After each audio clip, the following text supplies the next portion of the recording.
Welcome back to the channel, and we are reviewing Ford versus Ferrari.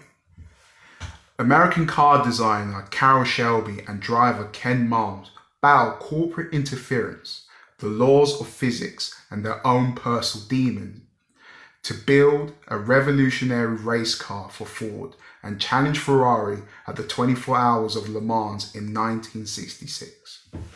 So, I had the divine special treatment of watching this film in Dolby Cinema in Leicester Square, and what an experience it was. But without further ado, let me give you the free piece and soft drink for this film. And I'm going to begin by saying this. Now, usually, if there's ever going to be a mistake with any film known to mankind, it's usually going to happen in the first act of the film, or more than not, in the third act as well. The first and the third act, you're always prone to some mistakes. And I'm sure obviously there's going to be some mistakes in the second act of any other film. But in this film, ladies and gentlemen, there is not one foot put wrong with this darn masterpiece. And you know what? There's been so much hype about Matt Damon and Christian Bale, and yes, their performances are completely night and day to anything else that they've previously done, and that's kind of the standard that they've always brought to film. You know, they're actors that are deeply immersed and care about the content that they want to bring to an audience, and they always bring their A game without failure. Now, the one actor that held this film, two actors that held this film together like a friggin' was the solid centre back of the Team 11, right? And I have to give, and I have to tip my hat to Jon Bernthal, aka the Punisher, because in the first act, the film went into this narrative of that it had to get down to the nitty gritty, the administration and the corporate work, and it could have been the moment in the story where it could have not resonated with audience, and there could have been a few ifs and a few buts, you know. But with the way that Jon Bernthal gave a great interpretation of his actor, coupled up with the great writing, I then realised that within the first 15 to 20 minutes that I am watching a very skilled, 8-dimensional, crafted film that really cares about its audience.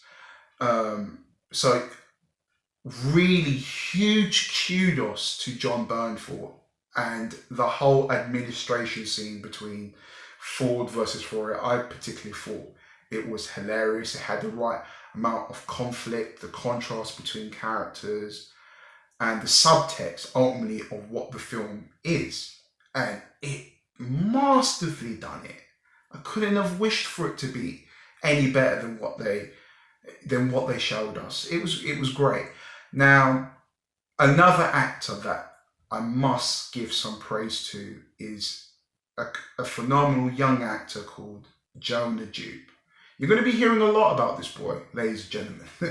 And I think the reason why I loved this performance so much is because I think previous in the week, it was the London Film Festival, and I had previously watched Honey Boy, which I have a review for, believe it or not.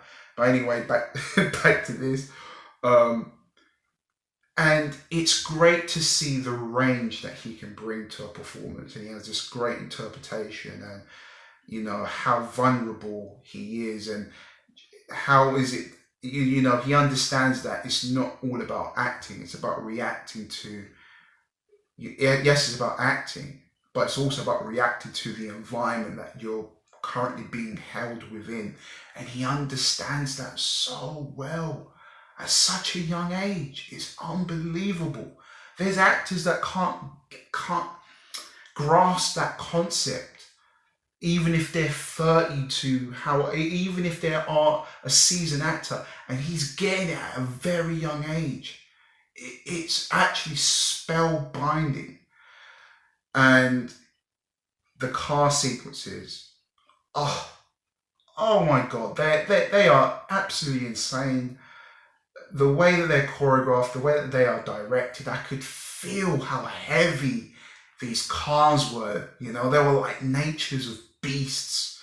It felt, it just how, and also how much work went into these cars, and just to see, people that admire a craft and admire a skill set bigger than themselves, because I've got to be honest with you guys, I've never, yes, of course, do I like fast cars? I think any man does, but and if you don't, that's okay. But for me, as I've got older in my life, I've never seen the fruition with fast cars or anything like that. It's never resonated. But this freaking film when I walked out that Dolby Cinema, I wanted to put on the ghillie suit, jump in a Formula One car and start moving like I was Lewis Hamilton. But that is how profound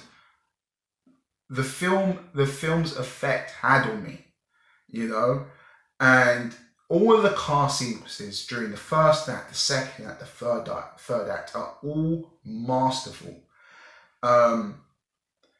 And just to and the supporting actress that's in this film done a great job as well. There's only one slight problem in the film, and this is not even going to be a problem with me, but I can see other critics that are going to call this up. And this is always a kind of problem when you do a biography, because if the film is being intended to be a certain way, then what really is it that you can change about it? There is nothing really you can do, because it is the source material. It is the event that took place. And I know that in the kind of world that we live in, and whatever the case might be, I can see some people being triggered by just how nice Ken Miles' wife is. And I can see it, maybe a few critics turning their nose up to that character, because they'll go, oh, well, nobody's like that, and da-da-da. No, because you can't really think about that. I feel like with a biography, you have to put some expectations at the door and let the film be what it wants to be. Of course, you need to inject confidence, you need to inject three-dimensional characters, into the script. But there I can see a slight hindrance for other people watching the film, and that alone shouldn't take anything from this masterpiece. And talking about three-dimensional characters, I've never, like this film, I don't think I've seen more flushed out characters of Carol Shelby and Ken Miles. They're flawed. They admire people. They admire them in a wholesome way. They admire their craft. They're flawed. And the film is asking all these kind of questions about their humanity, and how badly do they really want to succeed. And you really see it transcend across screen when they're on that track and it's just them alone, and it's brilliant. So with all that being said, Ford versus Ferrari gets a 9.5 out of 10. This film, ladies and gentlemen, this is the real friggin' deal. Whoo! Oscar season is heating up, baby. Like, comment and subscribe. I'll see you in the next video. I have a Honey Boy review coming up shortly after this review, but please stay tuned for that. I'll see you in a bit.